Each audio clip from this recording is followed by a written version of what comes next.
है कि हम देवता सो रहे हैं, पितर सो रहे हैं, देव सो जाते हैं, पितर सो जाते हैं।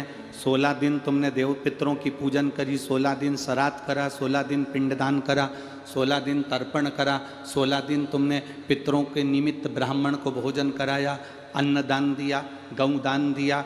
16 दिन तुमने बहुत कुछ किया। 16वें दिन के बाद में तुम पितरों को भूल गए।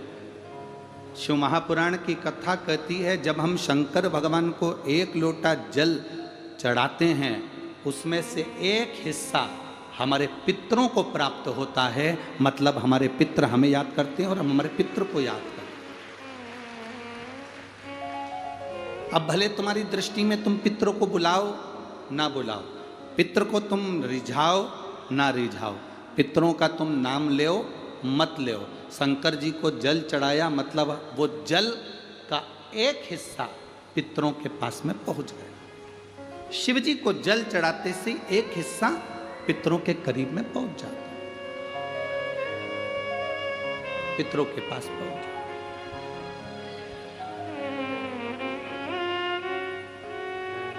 तुम शंकर के मंदिर में एक चावल का दाना समर्पित करे, उसमें से थोड़ा सा भाग अपने पितरों के निमित्त पहुंच जाता।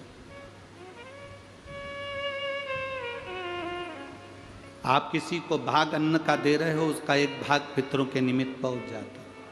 पितरों को याद नहीं करते, पितरों को 16 दिन याद करते हैं, पितरों को श्राद्धों में याद करते हैं, पितरों की तिथि आती है जब याद करते हैं। ना ना ना ना, शिव महापुराण की कथा कहती है, एक लोटा जल आप जब महादेव को चढ़ाते हैं, आप पितरों को याद करें ना करें, आप पितरों को स्मरण करें ना करें, शंकर जी को एक लोटा जल चढ़ाया, मतलब तुम्हारे पितरों ने तुम प्राप्त कर लिया और पितरों ने तुम्हें वर प्रदान करना प्रारंभ कर दिया, वर देना प्रारंभ कर दिया। हमसे लोग पूछते हैं कि सारी समस्या का हल एक लोटा जल। तो गुरुजी ये बताओ कि सारी समस्या का हल एक लोटा जल कैसे हो सकता है? हम कहते हैं शिवजी को जब जल चढ़ाते हैं तो पितरों को भी मिलता है, शिवजी को जल चढ़ाते हैं तो 33 कोटि देवताओं को प्राप्त होता है, शिवजी को जल चढ़ाते हैं तो नवग्रह देवता को प्राप्त होता है, शिवजी को जल चढ़ाते हैं तो हमारे आहूतों वासुकों को प्राप्त होता है, शिवजी को जल चढ़ाते हैं तो ये प्रकृति वनस्पति को प्राप्त होता है, शिवजी को जल चढ़ाते हैं तो 64 योगिनियों को प्राप्त होता है, शिवजी को जल चढ़ाते हैं तो सारी देवियों को प्राप्त होता है। शंकर पर चढ़े हुए जल का भाग बट जाता है। इसलिए शिवजी पर एक लोटा जल चढ़ाने के लिए अगर किसी का शनि कमजोर, राहु कमजोर, केतु कमजोर, कोई मंगल कमजोर, किसी का कुछ तकलीफ है, जल चढ़ाते से ही उसकी वो तकलीफ धीरे धीरे कटना प्रारंभ हो जाती है। इसलिए सारी समस्या का हल एक लोटा जल। पहले नंबर पर है गौ माता। अपने पूर्वजों के निमित्त गाय अगर किसी को दान कर रहे हो, गौदान कर रहे हो, तो पहले देखना जिस ब्राह्मण को तुम गाय दे रहे हो उस ब्राह्मण के घर में गाय बांधने की जगह है कि नहीं है। मालूम पड़ा चांदी के खुर के लिए, सोने के सींग के लिए, तांबे की पीठ के लिए, थोड़े से बर्तन भांडे, थोड़े सामान के लिए, थोड़े से आनंद, थोड़ा समय दूध दे रही है गाय, तो उस दूध के लिए ब्राह्मण देव लेकर चले गए। बाद में मालूम पड़ा कि बांधने की जगह नहीं, गाय ने दूध देना बंद करा, इन्होंने गाय को दूसरे को दे दिया, दूसरे ने तीसरे को दिया, तीसरे ने चौथे को दिया, चौथे ने पांचवें को दिया। बेचते बेचते बेचते बेचते वो गाय एक दिन कसाई के हाथ में चली गई और कसाई ने जब उस गाय को काटा, कसाई जब गाय को काट रहा था, तब गाय किसी दूसरे को बद्दुआ नहीं दे रही थी, दे उसको रही थी जिसने संकल्प छोड़कर गाय का दान दिया था, उसको बद्दुआ दे रही थी।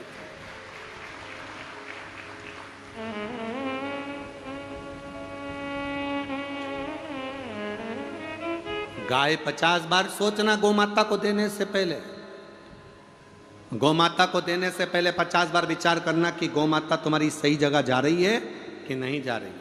तो जब अगर हमारे तो ग्वाले उन कहते हैं, गुरुजी आप राधा मत बोला करो, पूरा दूध निकाल देती है पत्थर पर। राधा जब बोला करो जब हम बर्तन नीचे लगा दें, तो जैसे ही चमके चिल्ला दिया राधा, और बस उसने देखा और दूध की धार लगा। सुरभि ने अपना दूध पृथ्वी पर दिया।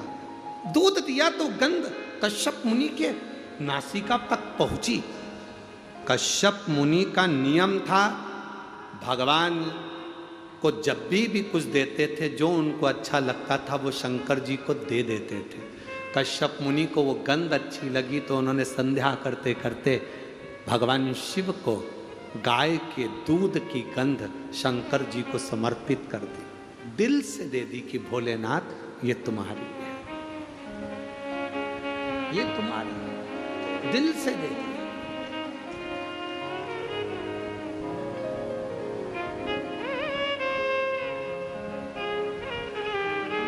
कश्यप मुनि के शंकर भगवान को गंध देते ही शिव जी को जैसे ही सुरभि गाय के कामधेनु के गाय के दूध की गंध जैसे ही महादेव को कश्यप मुनि ने दी, शंकर भगवान प्रकट हो गए, सामने प्रकट। शिव महापुराण की कथा कहती है, लोग कहते हैं शंकर जी को दूध चढ़ाने से क्या होता है। शिव महापुराण की कथा कहती है, शंकर को अगर गौ माता का एक बूंद दूध भी चढ़ जाए तो शंकर प्रकट हो जाते हैं और प्रसन्न होकर वर देते। कश्यप मुनि ने दूध नहीं दिया है, कश्यप मुनि ने कामधेनु गाय का, सुरभि गाय का दूध नहीं दिया। कश्यप मुनि ने तो केवल गंध आई थी, उस गंध को शंकर जी को दे दी थी।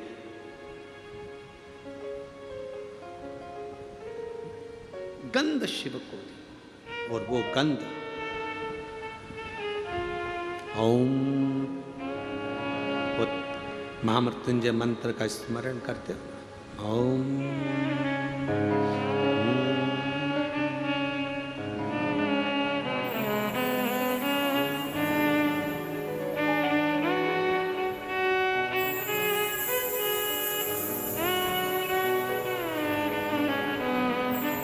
ये वैदिक मंत्र है, इसलिए हम इसको अपनी व्यासपीठ से नहीं बोलते, हमेशा धुन के द्वारा मन में गुनगुना लेते हैं। आज के ज़माने में लोग माइक पे चला देते हैं और चल रहा है, कोई वॉशरूम में है, कोई गलत जगह पर है और उसका भोग उसको भोगना पड़ता है।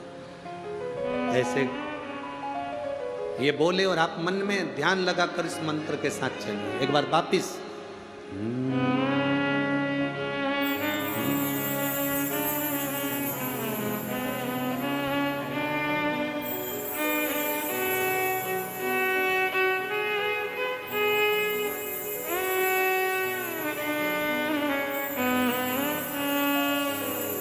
अब शिव को गंध मिली, शंकर प्रकट हो गए। कश्यप बाबा मांगो तुम्हें क्या चाहिए। कश्यप जी कहते हैं मैंने आपको जो गंध दी है वो मांगने के लिए नहीं दी, मुझे अच्छी लगी आपको दे दी।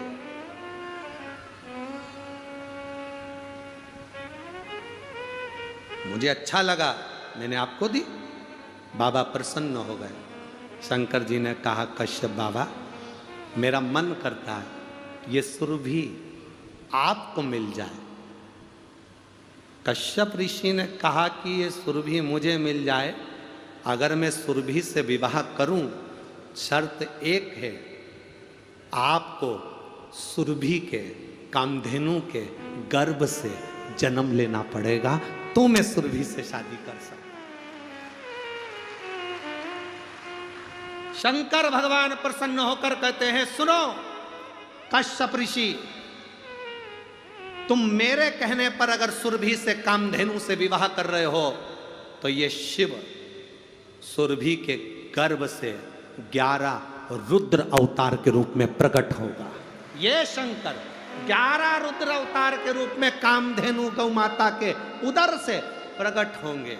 शंकर के 11 रुद्र अवतार हुए थे, कपाली, पिंगल, भीम, विरूपाक्ष, अस्पात, अहिवर्धन्य, शंभु, चंड, भव, शास्त्र, विलोहित, ये 11 रूप में 11 रुद्र के रूप में सुरभि गाय के गर्भ से मैं प्रकट होऊंगा, परंतु पहले आपको सुरभि से विवाह करना पड़ेगा। भगवान कश्यप ऋषि कहते हैं अगर आप कहते हो भोलेनाथ तो मैं विवाह करने को तैयार हूं। कम से कम मेरे घर में सुरभि के गर्भ से 11 रुद्र अवतार प्रकट तो होंगे, इससे बढ़कर सुकून और क्या। खबर पहुंचाई भगवान देवादित्य महादेव ने दक्ष प्रजापति के पास में। दक्ष प्रजापति अपनी धर्म पत्नी वीरणी से कहो विवाह की तैयारी करे। सुरभि का विवाह, कामधेनु का विवाह कश्यप ऋषि से होने की तैयारी होने लगी। चारों तरफ आनंद होने लगा, पूरी पृथ्वी सजने लगी, पूरी पृथ्वी पर श्रृंगार होने लगा और गौ माता को हल्दी लगने लगी। आज गौ माता को हल्दी लग रही है।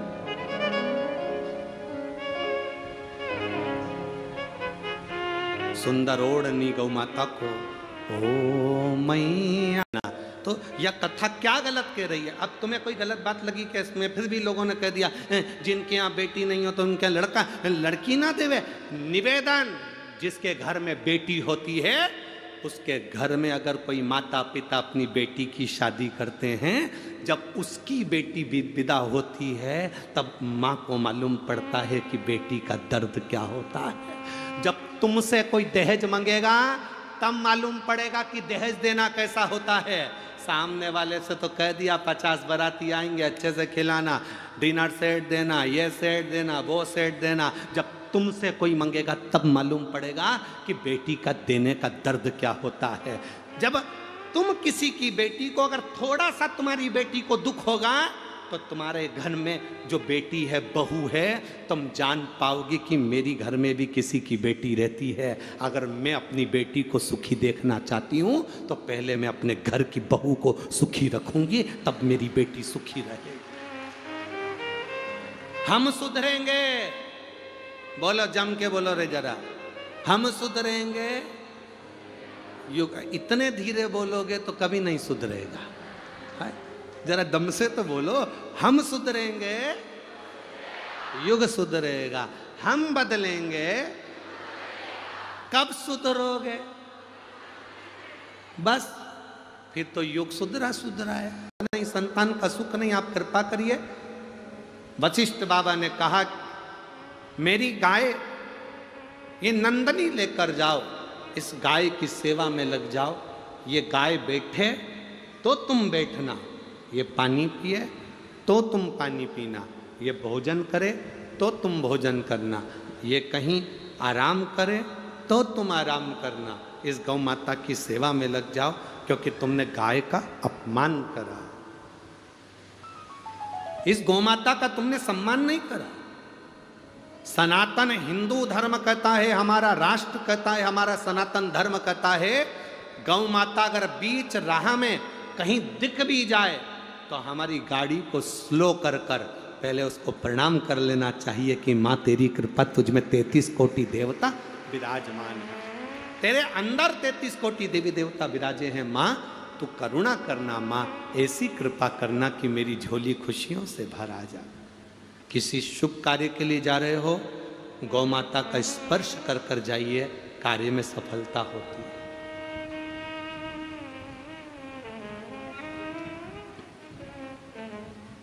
जिस राष्ट्र में, जिस प्रदेश में, जिस गांव में, जिस नगर में, जिस क्षेत्र में गाय काटी जाती है, उस क्षेत्र का, उस नगर का कभी विकास नहीं हो सकता। वहाँ के लोग रहने के बाद भी चाहे कितना ही पुण्य कर ले, अंत में उनको भोगना ही पड़ता है। प्रयास करो अपने प्रदेश में, अपने देश में, अपने क्षेत्र में, अपने गांव में, अपने नगर में कहीं गौ माता की हत्या ना हो। घर के बाहर हम भोजन अगर पटक भी दे तो पॉलीथीन में ना पटके। गाय पॉलीथीन खाती है, उसके पेट में जाता है, कैंसर हो जाता है, गाय तड़पती रहती है, तड़पती रहती है, पन्नी निकलती नहीं है। एक एक गाय के पेट में 5-5, 6-6 किलो पॉलीथीन भरी रहती है साहब। जब गाय मरती है तड़प